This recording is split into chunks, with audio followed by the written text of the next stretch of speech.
Hi guys, and welcome to our Coaches Corner call. This is the one in November. This is our call with Disability Sport Wales, and I'm pleased to say that we have two guests here from Disability Sport Wales. We've got Morgan Jones and Ben Davis Thompson also on the call. Actually, do you want to guys just do a bit of an introduction about who you are and what you do with Disability Sport Wales for us? Morgan first, maybe.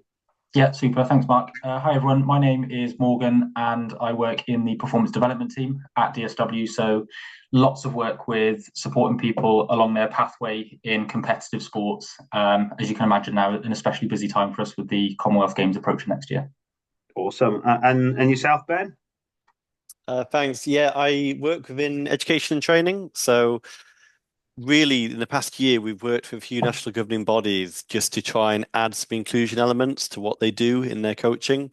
So we're kind of at the first number of weeks really, just kind of working with Baker Kimmery to say, what do your clubs need? What do they feel confident at?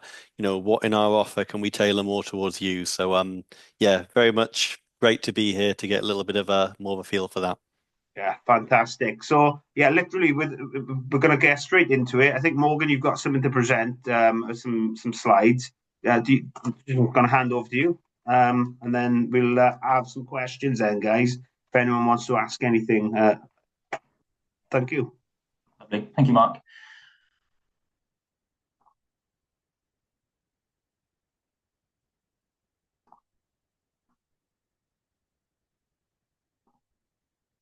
Okay, fantastic. So yes, as Mark has already said, thank you very much for joining us this evening. Tonight's session is all about supporting clubs and coaches to become more inclusive. And just a reminder, my name is Morgan, and we're also joined by my colleague, Ben. What to expect from tonight? I'm going to bring some real life examples of adaptive cycling and mountain biking. I'll also very briefly highlight some pathways to competitive parasport in Wales and how you might support someone that you're working with to find out a little bit more about what is available to them. And I'll hand off to Ben just for a little touch on disability inclusion training support that is available to you all in your clubs. And then really importantly from me, this is a safe space to share ideas on opportunities to engage more disabled people in cycling and how we might create inclusive club environment. So, we might have some conversations tonight that maybe feel a little bit difficult, but this is the kind of point of this session that we're all going to learn and grow and go on that journey together. So let's get stuck in. My name is Morgan, and as I've already mentioned, I'm a Performance Pathway Senior Officer at Disability Sport Wales. I work across a number of sports, supporting those pathways to competitive parasport. And I'm also an ex-Commonwealth Games track and field athlete myself, along with Rugby World Cup bronze medalist. I now find myself spending most of my free time mountain biking. To do that, though, I've had to be resilient and creative to come up with my own adaptations to allow me to ride and race my bike as a below elbow amputee. I've been lucky enough to present at the inaugural MB Wales gathering in 2024, and I'm really excited to keep giving back and to show that mountain biking and off-road cycling can be for everyone. So I am a lot of things. I'm a retired athlete, a retired rugby player, a retired coach to some wonderful young athletes that you can see in the top of the screen there who represented Wales at the first ever Commonwealth Youth Games to include parasport. But more and more, when people ask what I do, I find myself saying that I'm a mountain biker. And I never thought I'd say that. For me, that's such a cool thing to be able to say, and you'll find out a little bit more about that later on. But today, I hope by sharing my story, we can discover some ways that we can all support more people into cycling, off-road riding, and mountain biking. My journey back into cycling, I suppose, started like a lot of people will have over the past 5 or 6 years, which is reconnecting with my youth in some of the extra time that perhaps we all found ourselves having during some of the COVID lockdowns and periods where, we weren't perhaps able to engage in physical activity in the ways we might have been recently. And we often found ourselves picking up an old bike out of the shed and getting back out onto the road or the hills. Through this, I started realizing that there were new possibilities with equipment. So in the 10, 12 years that I'd spent away from cycling, having stopped as a teenager and coming back to it as a 20-something, in that time I'd picked up a new prosthetic arm, something that I'd never had before. That immediately opened up a new range of possibilities to me. But then additionally to that, you might just be able to make out on screen there the brake system that I'm using all on my right hand, but enabling me to operate both brakes independently. Again, something that didn't exist when I was engaging in cycling as a junior. But then I did also quickly learn I'm very much finding my own way through this. So as well as all the usual things that we see in mountain biking, low speed drivetrains, dropper posts, high speed and low speed compression settings on your suspension, boost versus super boost, and quickly coming to realize that we don't ride 26-inch wheels anymore. I also had the minefield of researching adaptive equipment and figuring out a way to ride somewhat safely, and then also finding the confidence to actually go and do it independently. I always had that feeling that, oh crikey, I'm a little bit different here. Are people going to be looking at me as I'm in the car park trying to attach my arm to my bike and then bumble my way down a trail that everyone else would be flying past me on? I was very much doing all of this on my own. However, going through this has led to me having some of the most wonderful experiences that, that broad and varied journey I've had in sport through the different experiences that I've mentioned before had never given me. Some of those experiences include progression. So as I said, from bumbling down, some of your most easy, family-friendly trails that you could possibly find, to having the confidence to take on much more challenging terrain, to enter races. That's something that I never thought I would be doing. Entering an enduro race or a mini downhill, that's not a place that I would expect to see someone like me, but I've had that opportunity to do it. I've been able to share experiences with my family and friends. We've got my daughter here who clearly gets her looks from me with that funky little emoji on her head. I'm teaching her to ride a bike. For me, that's really cool. One day we'll be able to do that together. Feeling part of a scene and a culture as well. There's so much that cycling and off-road riding and mountain bike can offer in terms of that community aspect. The coffee in the cafe afterwards and chatting to people about the ride that you just shared, all really cool experiences that I haven't had in other sports. I've also been lucky enough to support the sector with product testing. So in the bottom corner there, you can see a new piece of equipment that I've been supporting a company with developing, as a kind of a next step on to that system that I've made do for now. But there's opportunities to support everyone in accessing this cool new piece of equipment. I've been able to support some engagement campaigns like Let's Go Powys. So, engaging with the rural community that's really important to me, having grown up in Mid Wales, using my story as in mountain biking to help other people find that sport and enjoy it. I've been able to give back in some voluntary roles. For example, my role as inclusion officer with Mountain Bike Wales. That's something that I never thought I'd be doing. And all of this has come from me just, picking up a bike and figuring out a way to do it. And then also, challenging myself with big rides like the Trans-Cambrian Way, you can see in the two top corners there. I think it's really important that we recognise that, these big challenges or events or rides that you can go and independently do are spaces that disabled people should be seen and expected to be seen in as well. But it is really important that everyone deserves to have these experiences, including disabled people, if they want to. But as I kind of hinted at earlier, these experiences haven't come without some challenges, and challenges that for some people can serve to stop their progress or exclude them from a sport or physical activity. And we as a collective should be doing something to combat this. Some of the challenges that I've experienced, the culture. So pulled some stats here from the Why Aren't You Mountain Biking toolkit that was developed by More Diversity, Ride Sheffield, Reframing MTB and PayDirt in partnership. So they highlighted here that 19% of disabled people perceive mountain biking to be inclusive. Now that's quite a low number, right? Luckily, I'm pretty stubborn and I'm hard to stop once I'm interested. But you can see how for so many people, if mountain biking isn't perceived to be inclusive, that would be enough to stop them at the very first hurdle. Coaching and guidance has been another challenge for me. So 21% of people described access and knowledge about trails as one of the biggest constraints to starting mountain biking.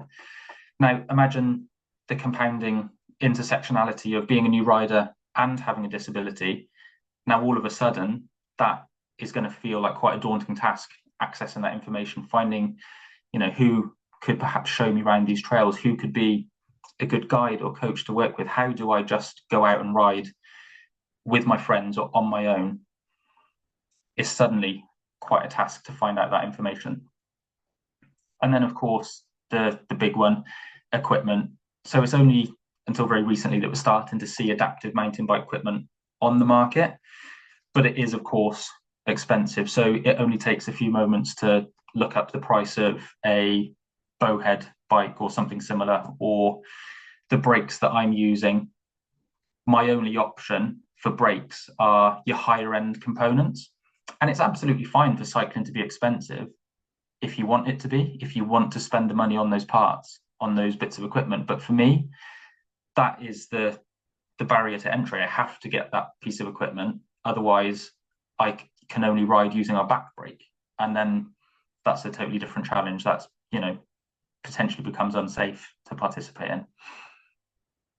So for everyone on the call and perhaps everyone that's watching this back or on social media, I've got a little call to action for you. So is mountain biking as inclusive as it could be right now? What do we want it to look like, be like and feel like for those who participate or who could participate in future? And I'd love for us to challenge each other on how we can best support inclusion in cycling going forward. So let's have a conversation. Let's share some practice that we've been working on, or let's, call out an opportunity where we're not fostering that inclusive environment that we need to, so that we can all be better and we can welcome people into the fantastic sport that, mountain biking, off-road cycling is and can be for everyone. So we'll hold on to that for a moment. I did mention at the start that we would have a quick look at some resources to support progression into performance pathways within cycling. And just to note that this is all at the moment centered around Paralympic and Commonwealth pathways. So, perhaps more leaning towards your road and your track cycling. But working in a club, yes, you might have a predominantly off-road setting. You may have someone with a disability who is interested in finding out what their competitive potential could be. At the minute, that would probably lead to them moving more down a track or road cycling route. But it's really important for us to have this information so that you can be well equipped to help that person when they ask you the question. So first up, we have our new Find Your Fire resource, and I've just pulled a little screen grab here from the cycling page. So this is a resource that enables someone to find out what sports exist for them based on their impairment type. So designed to be used by anyone. It could be a participant themselves, it could be a parent, a friend, a club coach, a school teacher, virtually anyone that's involved in that person's journey through sport. And within just a couple of clicks, you can find out all the Paralympic and Commonwealth pathway sports that are available to you. So the QR code on the screen there will take you to that tool. I'd really encourage you to have a little look at that, and perhaps we can add the links into the show notes for anyone that's watching this back as well. I'd really encourage you to take a look at that Really powerful resource and something that's brand new, and really hoping that this puts the autonomy and the power back in the person who's using it, rather than having to wade through what can be a confusing space of classification, competitive pathways, what's available for me. Really simplifies it down. And then as a next step on from that, we have the DSW Inspire campaign. So this is where people can reach out to DSW and find out what their competitive potential in sport could be. So you can let us know that you're already doing a sport and you want support to progress, or you could also let us know, hey, I know I want to do something, I don't know what, but by filling in this form, the DSW performance team can help you along the first steps of that journey. And the QR code here will take you to that Inspire page where you can have a little read of the blurb around that. Very broadly though, if you're 9 years of age or older, you're passionate about sport and physical activity, and you have either a physical, sensory or intellectual impairment, we'd love to hear from you, and we'd love to support you in your journey in competitive sport. So with that, that's the end of my slides. I'd love for us to have a little conversation about how we can make cycling more inclusive. But first, we're going to hand over to Ben, who's just going to give us a little bit of insight into disability inclusion training that's available for clubs via DSW. Thanks for that, Morg. Let me just bring up my slides there. So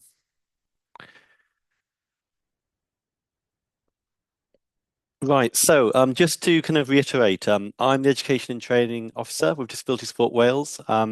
We have got, I don't really want to be too generic after Morgan's given that kind of really well kind of crafted part about his journey, but we've got a few bits of education and training which are not sport specific, which are for any coach in any sport to gain the confidence and competence to make their sessions more inclusive.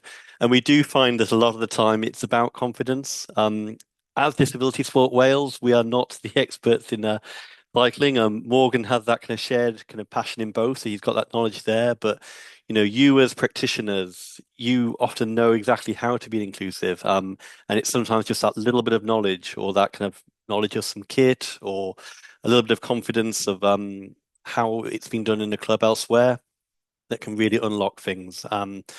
So very briefly, we have disability inclusion training that you can undertake through us as Disability Sport Wales. They are an online module which is free.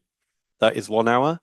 You can do that anytime that you like, and we're hoping that will just give you a little bit of confidence, a bit of a boost, perhaps just supporting what you're already doing. But we do have a level 2 course, which is a 90-minute, a little bit like this, online classroom, where we'll go through some elements of inclusion training. And there'll be an opportunity to chat to other practitioners too. So you can kind of share case studies. If there's something that you're not too confident on, you can bring that up. So we found that's an incredibly valuable space. But we also have level 3 as well, which is where not only do you do some of the theory work, but you might come in and practically apply some of these principles. And we generally do that in a multi-sport setting. Mark, go on. Quick question, or I think I know the answer because I've asked you it before. So with regards to the paid levels there, Be Active Wales Fund is something we kind of encourage lots of our clubs to apply for funding for. I think they fund up to courses up to level 2. And would this one be included if a club was interested? Yeah, absolutely. So these courses are funded through Be Active Wales funding. So if you're putting in a bid, absolutely include some disability inclusion courses. Yeah, absolutely. And also just with regards to us as DSW, more on the performance side, with his other elements with mountain biking, and myself, education and training. Conversations don't cost anything. So if there's something that you are curious about, having done the level 1, which there's no barrier to at all, just get in touch and come and chat to us about it. But yeah, absolutely, these can be funded through Be Active Wales. I just want to very briefly, I've just included this slide here just to kind of give a little bit of an idea of what might be included in our training. Part of it is about attitudes towards disability. We say disabled people because they've been disabled by society or whoever came up with the codes of a sport, a century ago. So it's about kind of really understanding that things don't have to be run the way that they're run, and somewhat liberating you as coaches to think outside the box and to not feel limited in how you can come up with solutions. Language is also one that people often feel, awkward, or they kind of it can be a source of stopping those safe conversations. So just a little bit of kind of ease about, what language you might feel more comfortable using, just to put people at ease, really. We also have just the functional approach that we try and put across, which is just to say that it's to focus on what somebody can do. So often we're running an activity, and even as experienced coaches, we can think, well, I've just had somebody come along to my session, and I'm not too sure how I can involve them in this activity. Often it's just that person-centered. Let's have a chat to them about what their aims are and what they want to do. And one of our takeaways is to say, who's the best person to come up with a solution? It's usually that person with all that lived experience, who knows their disability, and who knows what they want to achieve. And often, they will help you find out exactly what you need to do to include them. So really, we just want to kind of make you more confident. A lot of you will have all of that experience, but often it's just about sharing with other coaches and developing your confidence on that. I'm just going to mention really quickly, in one of our previous workshops, we mentioned that in sport is something that we're working with Baker Kimmerer on, which is just to say that if you are a club and you want to fly up a flag to say, we're feeling confident about wanting to be a welcoming place for disabled people, you can go on to our in-sport pathway, which is to say that you can look to have the ribbon award for your club. And that's more of an intention to say, we will become inclusive, we want to be inclusive. And that not only is it a bit of a signal for you as a club to all just get behind that, but you would then pop up on our club map with Disability Sport Wales. So you might have a budding cyclist, mountain biker who lives locally to your club, who now they're going to feel more comfortable to pick up the phone or to kind of look at when your training times are, because you've signaled to them that you want to be open to everybody and that you're going to give them a good experience. And that pathway goes up beyond ribbon to bronze, silver, and gold, where we as Disability Sport Wales will just help you identify those barriers that you might think are in your club, just to make sure that you really are as inclusive as you would like to be. So that's a really nice structure to have a look at. I'm going to stop there. Do any of you have any questions at all about education and training? And I'll kind of probably throw you back to go on, Mark. Yeah, Sorry. I do. Yeah. Please. So with regards to the how you, I kind of know the answer, but I think it might be useful for those especially listening back. With regards to, we have got a few people on here representing, clubs from different areas of Wales, which is fantastic to see. So should they, see this back, or anyone on the call, and they're interested in their club becoming ribbon or bronze, who would they need to reach out to them, Ben? So chat to really anyone at Disability Sport Wales, and we will signpost you. So Morg and myself, our contact details. We'll make sure that we share them. But Jo Hendy heads up our in-sport program. She's just taking over from Donna, who used to kind of run that.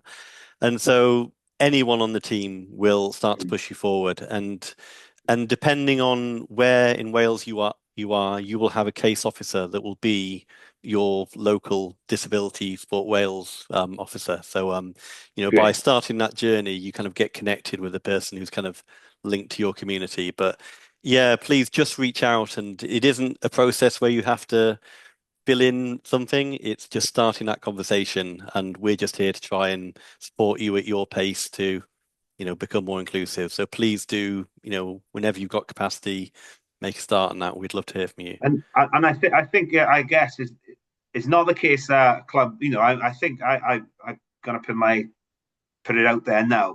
I would say 100% of our clubs would welcome to be part of this. It's just raising the awareness that it's something I've been quite poor maybe at, and I think I've been honest about that before. About my understanding of disability sports. I'm a massive fan as it goes. One of my sporting heroes growing up was Tanya Gray Thompson, as it goes. That I remember watching her in the Paralympics growing up, and how fantastic she was as a role model. So certainly seeing people on the big stage, and Aled, the shot putter, he's a world champion again, isn't he? Just recently. So in athletics, and the boys out in South America now, our track sprinters. James Ball and Steph Lloyd, yeah, they hopefully they can win a gold and a rainbow jersey from the World Championships. Fingers crossed. But seeing these people in the kind of the public eye is really inspiring, and it does raise the profile. So it is really important, I think. But yeah, and thank Morgan. I could listen to you talk all day. Sorry, Ben. It was what a fantastic story you had to share. It was fantastic. I thought it was brilliant and definitely worth sharing. And hopefully, if I can inspire one person who listens back to that, I think you've done your job. I'd imagine it'll inspire many more than one. But yeah, I'm going to hand over to the room. Essentially, this could be about anything, I guess, guys. Your club, your practice, an experience you might have had that you want to share. I'm going to pass over to the audience. Well, Lizzie's put a post since she's out taking her kids to swimming lessons right now. So, what question does she have though? Does she have a question? Okay, she doesn't have a question. So, yeah, anyone on the call? Mark, can I just jump in just quickly, Yeah, Dean? go. I'm not trying to win you back from Morg there, but on our in-sport pathway, we often have clubs, we've had clubs before that have got to gold, which means that they have got every piece of, paperwork, everything that clubs should have to be absolutely inclusive. They've got it all there. But then they said to us, "Can you not feature us on your club map?" Okay. Just because we are, we're worried that we're going to let someone down, and someone sees us on there, they're going to think that we are going to get everything right first time, and we're worried that we're going to let them down, and that's just to say that actually, that kind of fear of kind of getting it wrong and not being ready, I think that every club would have that. But actually, if there's anything that kind of just makes you feel, oh, we're not going to give a good experience, even giving an imperfect journey is so much more valuable. And anyone who comes to your club, it's as with any participant, it's part of a conversation to say, what would you like to do? You know what we do here. What can you do? And there'll be all the support from Disability Sport Wales as well if there's questions there. But just to be bold and just to say we want to include everyone, and just to not let anything hold you back from starting that journey, that's really valuable because then the confidence will come when you see that you have got that knowledge. And of course, we're here to support with that too. So if there is anything that's kind of making you think that you're not ready, please chat to us because I can almost guarantee that you are. I'm going to be quiet now.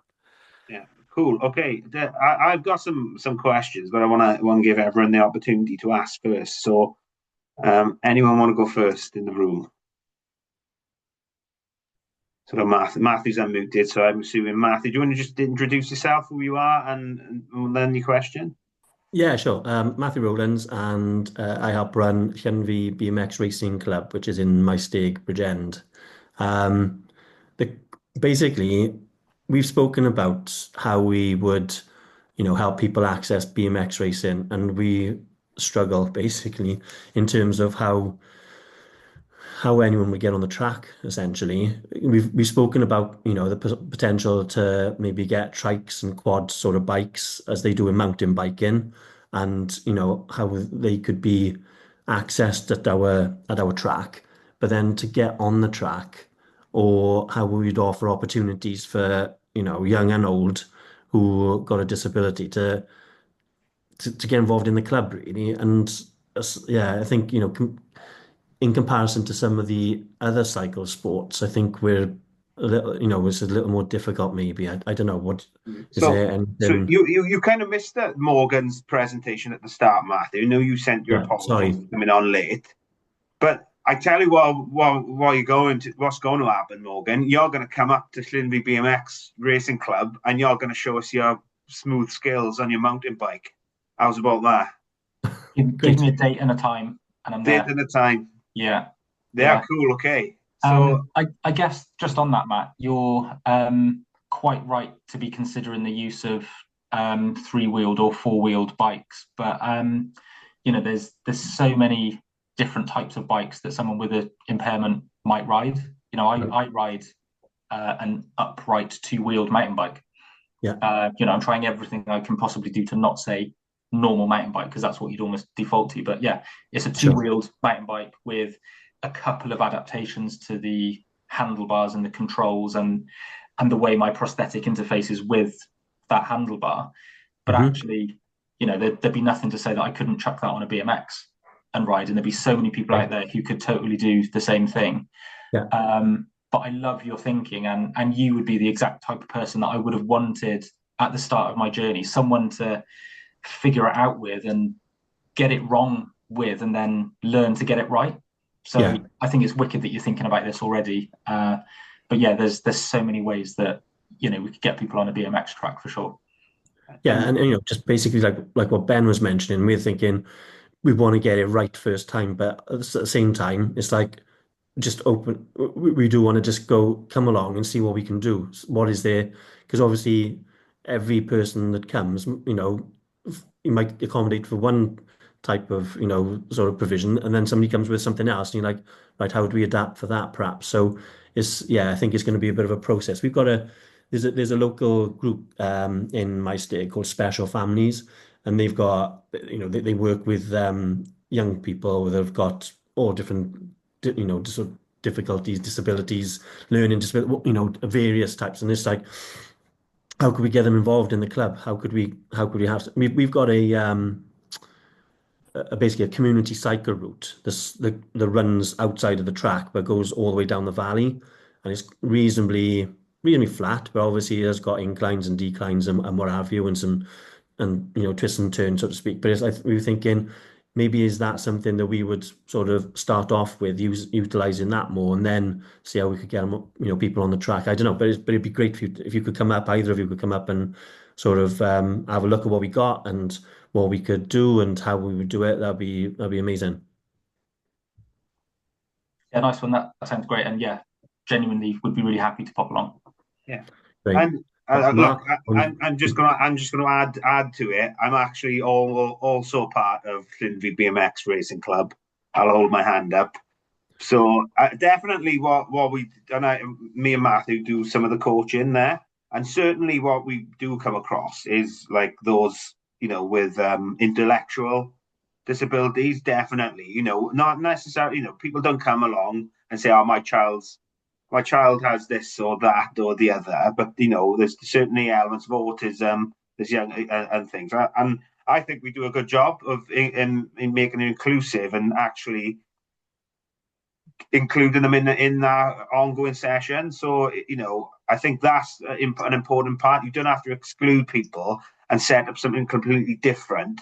As long as your approach is right and you understand that person's difficulties, or they might need a more of a demonstration than an explanation, it does go a long way. And certainly we're lucky because we got some really some good riders there in the club, haven't we, Matthew?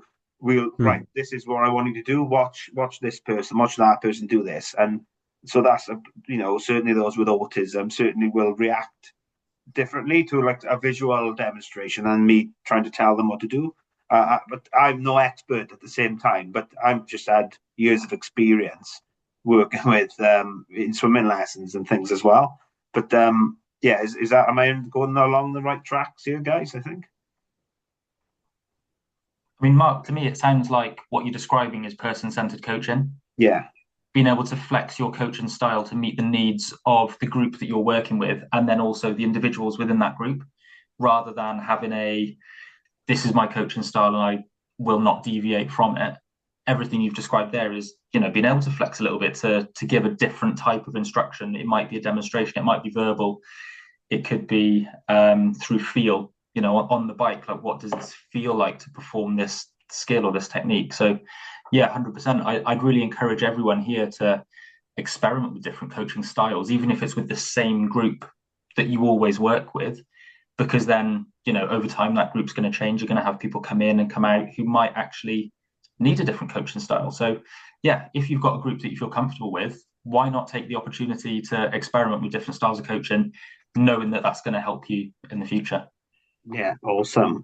So yeah, thanks, Morgan. Yeah, so we've got Rhiannon with a hand up. I've also got a question in the chat. We'll go to you first, Rhiannon. Okay. Hiya.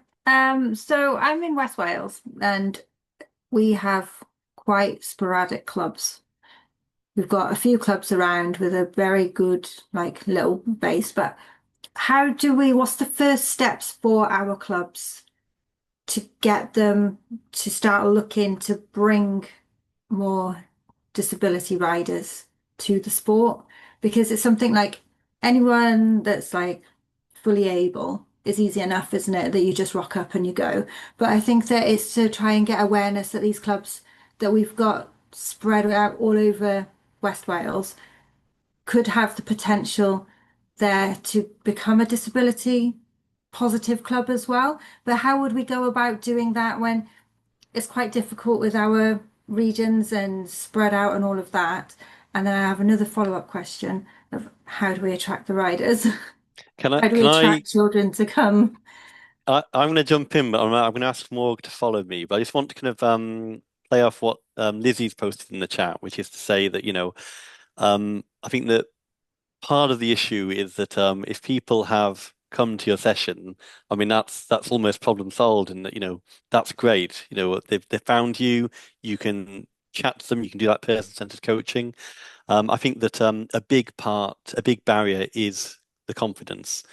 And I'm going to give a little bit of a tangent example, but we've had football clubs before who kind of had neurodiverse young people come along.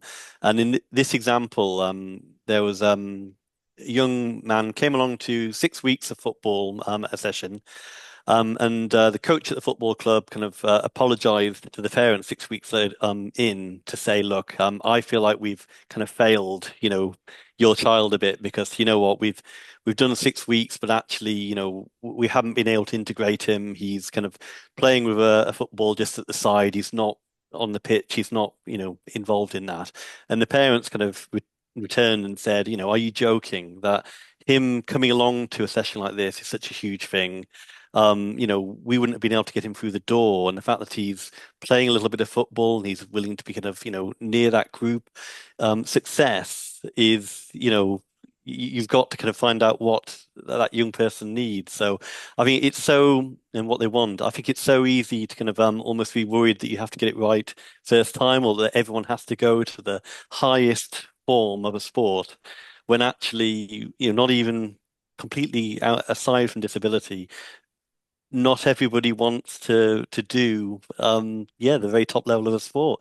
They may want to do just to try it. And so it wasn't really that quick to some extent, but I would just say that I think we almost just need to try and get a message out to clubs that even just finding out, what the bikes look like and what the track looks like and what the community looks like and what the club's like, to me, that's a success. And then if you set that as being a first experience for any individual, and then you find out what they want and their goals are and build from there. So, anything that we could get out to clubs to say that that is success, getting people to kind of come along and meet you, I think that can be a good start. Okay. So yeah, thank Morgan. Do you have anything to add? I just wanted to pick out on like the very first bit that Rhiannon said there is like, what's the first step? And you've taken it, you're here, you're engaging with this type of session, having these conversations, asking the questions of us and of Baker Your Cymru, how can we help you? That's a huge first step to take, because so many people wouldn't think to do that. So, you've taken that first step, and who knows where the conversation could go after this. But I just encourage you to keep that conversation going, and we certainly will be very happy to do that. I know Mark and the team at Baker Cymru would be as well. Yeah, like, you've done it, the first step, so well done. Yeah, and just checking to see if you've covered off what kind of Lizzie added in the chat, but she mentions about I don't know, she has joined back in the call now, but maybe if we could have a pool of kit that we could tap into to share resource to. So I guess, yeah, it's quite difficult, I guess, isn't it, to, like, if every club is not realistic for every club in Wales to have a trike in case somebody comes along. So that makes sense that if somebody did come along, are there resources that, somebody can access our pool trike, which we have, and there are trikes about, and adaptive bikes, certainly, Lizzie. And we have supported, I think it was a triathlete as it goes. So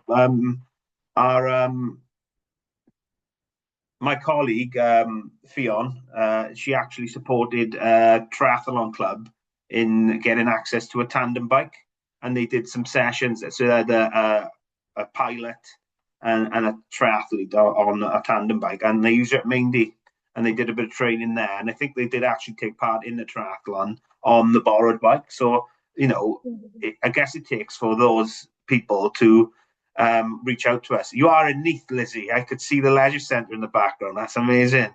How good's that? And I recognise where you were. Does that answer your question, Lizzie? Yeah, I think so. I mean, for me, I used to race with James stories, and like an absolute phenomenal athlete, in so many ways. And I don't know, it's just seeing her race, it's just made me think, like, one of my goals is to get more women into cycling, and there are so many barriers, and such one of them. And obviously, as we're discussing access and disability, the layers of barriers are just getting longer, and I think for anyone to start cycling, tips is such a big part of that. And also, I think for kids as well, to, maybe position and how that looks, I've looked at, I think there's platforms from university that create kits for, adaptive bikes, and it's not cheap. So, if there was a kid wanting to try it, then, thousands of kids try sports and drop out. And I think it would be nice if, if we could know how to access those kind of, bikes.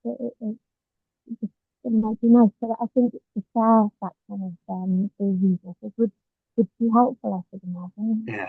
Yeah, cool. And it was quite difficult to understand what you were saying. I think it's a bit muffled, if that's fair. However, like, just to add to, like, what we were saying earlier, and what kind of, hopefully, on what you were getting at, there are organisations throughout Wales, and I don't want to try to name them all, because what'll happen is I'll name like 70% of them, and then I'll miss out the other 30%, and they might be upset. But I'll use one example. So there is a really great place down at Dunvant in Swansea. I know that one because this is the one local to where I am. It's Bikeability down in Dunvant, and they have the adaptive bike. So I guess it's our job as Bike Cymru to make sure that our resources accessible, I guess. So I guess that's an action for me, if I'm honest. And if I can work with Morgan and Ben to get that together. So there are, like, very specific places that do have this equipment.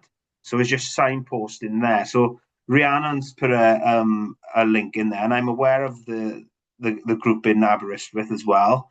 They do have the trike there, don't they, Rhiannon? If I'm right in thinking, in Aberystwyth. They got all sorts. They got all sorts, different, yeah. So I didn't want to start naming random places now in Wales. We've got a provision, because there are lots about, and some that I don't always know about as well. So yeah, Wheels Together in Aberystwyth, Bikeability down in Swansea. I'm not naming any other parts of Wales, just in case I forget people. Is that fair, Morgan? And if we could maybe work together and pull together that resource, would that be something we could work together on? Yeah, absolutely. I think a mapping exercise like that could be a really interesting piece of work for us as organisations working together, but also, a huge help for you guys out in the clubs that are doing the work and needing to make use of this. I just want to pick up on something that you mentioned as well, Lizzie, around fostering inclusive spaces for women and girls. So there's a fantastic resource out of Bristol University called the Fostering Inclusive Action Sports Toolkit. So this is a comprehensive toolkit on how someone might go about fostering a environment within off-road cycling and mountain biking that is inclusive of women, girls, and other marginalised genders. Everything from transforming cultural representation, integration of women and girls into the sport, building a community, and diversifying leadership. So, super resource. I'd really encourage you all to take a look at it. But for me, that is through the lens of an aspect of inclusion, in this case being women and girls. It could be that this is actually a useful toolkit for you to support some work that you're doing within disability cycling or inclusive cycling from another point of view, through another lens. So maybe take a look at it and be creative and see how that might help you in your setting for whatever your challenge or perceived problem might be, whatever you're working through. This might be something that can add to your offer and help you feel more confident in that space. That sounds amazing. Yeah, we've done quite a lot with basic on the over the past since last May. I'll definitely go back into that. Mountain biking is not my strength, so sorry. Yeah, nice one. Guys, I can see that Ben has put the link for that in the chat as well. So take a look if you get a chance. Great, thanks Ben for adding that in. So as we got a bit of a gap in the questioning, and if everyone wants to ask any more, I usually advertise the next call.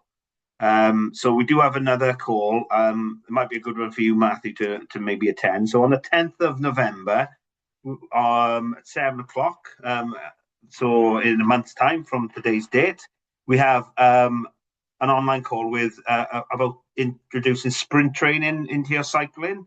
That is going to be with our guest Rachel Draper, who's a bike recovery sprint coach and former track cyclist herself.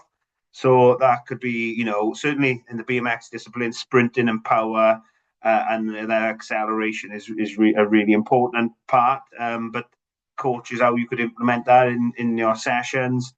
It doesn't have to just be riding in circles.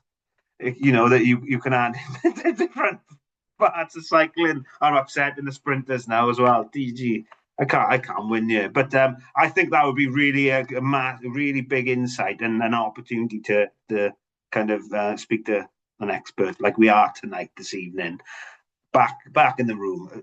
Do we have any other questions, guys? So, Karen, you're listening in. New to coaching, I know, and like a sponge learning as you go along. It's been really interesting listening to the presentations, and it's something to take on board. Well, thank you, Karen. Yeah, definitely. We've got a hand up as well. There we go, Rhiannon again. Yeah. Yeah, it's suppose that from the other side, if you feel that you're a confident enough rider, how would you go about like offering your skills and everything as a tandem pilot or as that kind of thing? So how would somebody get in to support, wanting to support as a guided rider? Yeah. Morgan, Morgan probably the right person to answer that. Yeah, and such an interesting question. So thanks, Rhiannon.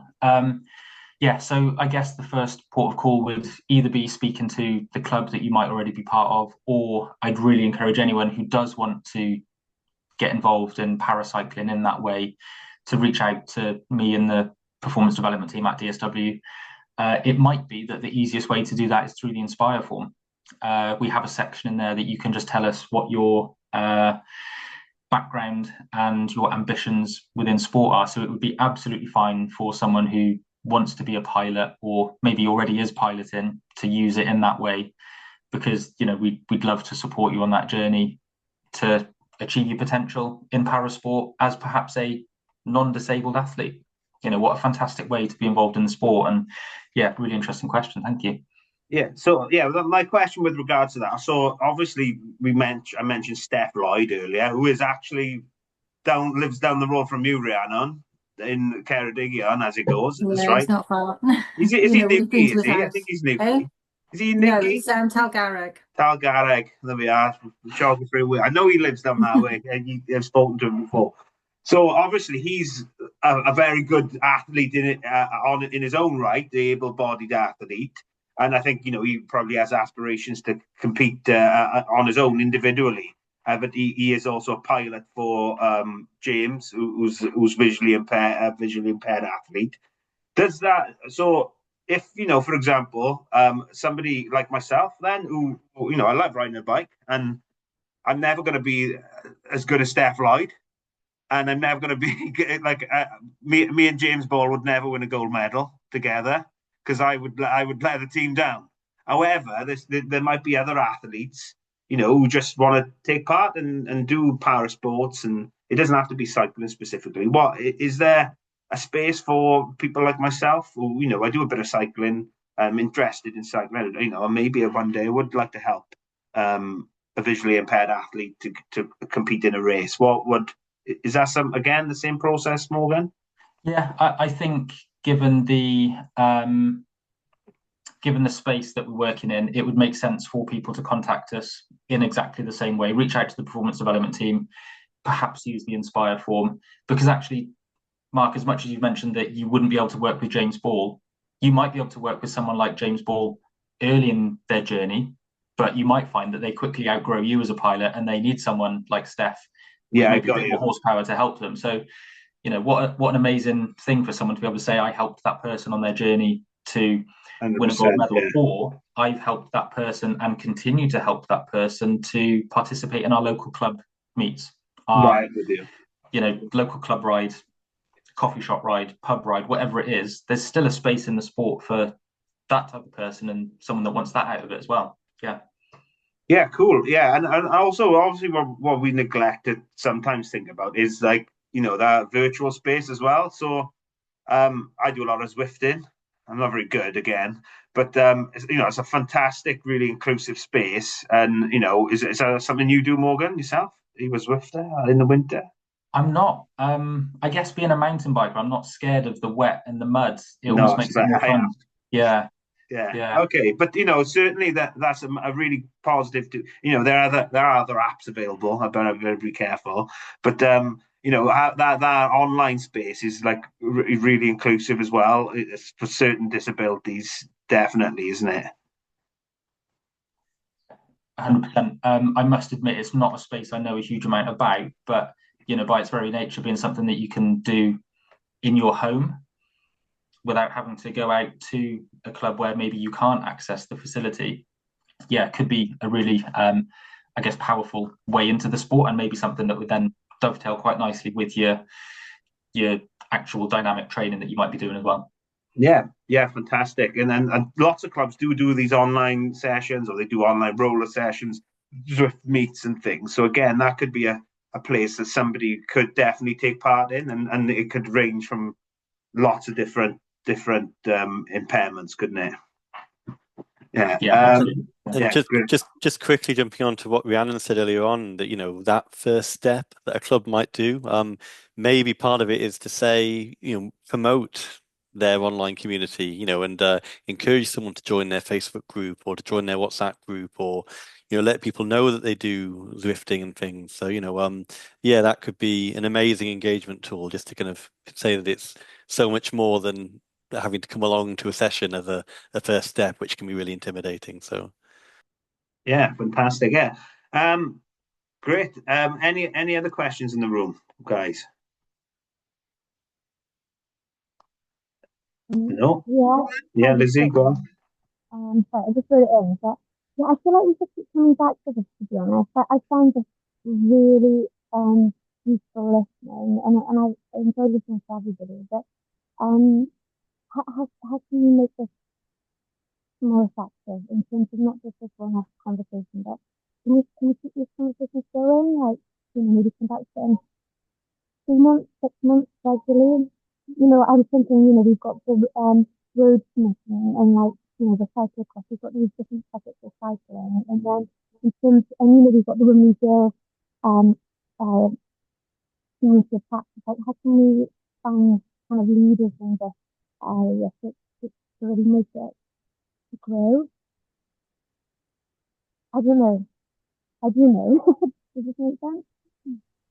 So Lizzie, I think you were saying, how do we kind of build off this? How can we kind of, Yeah. do we come back in 3 months, 6 months? Yeah. How do we stop this being that one-off conversation? Yeah. Mark, Yeah, go. so I said, and definitely since I've started, the first conversation I've had with regards to the disability sport with Disability Sport Wales was a few weeks ago, and it certainly has inspired me to invite you guys to our club gathering, which we had last month. Was it last month? I can't remember. 2 weeks ago? Last month? 4 weeks ago? My God, that's gone quick. No, Which was fantastic and really useful. And obviously, I'm inviting the guys along today to kind of share as well. And it's definitely a space that we need to explore and expand into and highlight more. Like you said, we do a lot for the women and girls space. Is that fair to say, Lizzie? We could always be doing more, I'm sure, but that is one of our focus areas. Yeah. But yeah, certainly working with Disability Sport Wales is one of our top priorities, really, and giving people that platform to want to ride a bike. I just want as many people to experience riding the bike, whoever you are, it doesn't matter. I don't want it to be a barrier. Maybe BMXing is going to be too much for your impairment and doing big jumps and things. However, there are other sports available, like Matthew mentioned about 2 weeks. It was only 2 weeks ago. But as Matthew mentioned about maybe on the cycle path and opening up opportunities that way. So I guess everyone needs to find their ability level. I just need to find out how I best do that, and I think working with you guys is the way forward, really. I agree, Mark, and for DSW, we'd be very happy to be part of these conversations going forwards. I guess I'm as interested to learn from everyone that's here as much as you guys are probably interested to take something away from us. So there's so much value to coming together and sharing ideas and challenging each other. And when Ben mentioned earlier about it's not about getting it right first time round. We can allow ourselves that same space in this group to try something and maybe it doesn't work, or to not get it right first time round, but we're all pushing for the right thing, which is to offer something better and to be that group that can get more people on bikes, as Mark has just said. Yeah. Yeah. Any other questions, guys? And otherwise, we can go and watch the football, which is started. I didn't even know the score. I'm not even looking, but only joking. That's why one of your colleagues couldn't make it. That was the rumor we started, wasn't it? But yeah, I definitely. So if anyone's listening on this wants to reach out, we've got the emails. Hopefully they're like attached in the bios or the chats and the heading or whatever, and we can reach out.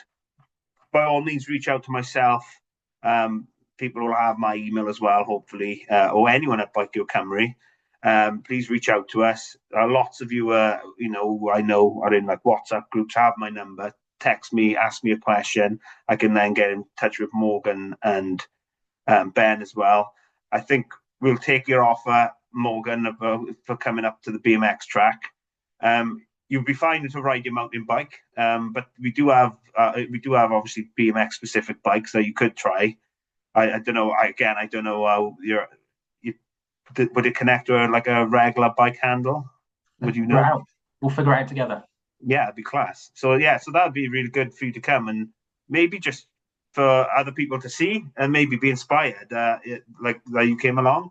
And as a club, I guess we could advertise that we had like a former superstar come and try out our BMX track. I don't know about superstar, Mark, but yeah, really Well, happy to help. I haven't got a Wales vest hanging on my wall, so Oh, you spotted that, did you? Oh, yeah, I did spot how did that. I Yeah, know? so you're more of a superstar than most people. So don't talk yourself down. You've done a good job, man. Oh no, thank you, mate. Yeah. Yeah. There we are. Any closing remarks from anyone? Otherwise, we'll leave it there, and everyone can get on with their I evening. was just going to say, Mark, that what you said then, that seeing somebody like them doing it Yeah. will attract more people, will attract, so Yeah. if you see somebody that's like Morgan, then they're going to go, oh, well, he's done it, I can do it, so it's having it out in the public eye. Everyone can do it, just get on a bike, just rock up and we can figure it out. I think Yeah. that's important. Yeah. It's really inspiring this today, actually. Yeah, it's fantastic. It's a brilliant. I could go on all night listening to you guys talking. It's really powerful, I think. So thanks so much for spending time with us this evening. Really, really quickly for me, just do feel free just to drop us an email, even if you're not too sure what it's about right now, just to say, hey, I'm interested in, what's next and things, and we can just keep you guys in the loop. But Mark, just a big thanks, to you and Fionn. You've proactively said to us, can you come along? Can you meet our members? And as Morg says, we're understanding a lot more about what the needs are as part of this. So yeah, let us know, when we can next fit in, and we'll keep this moving. That'd be great.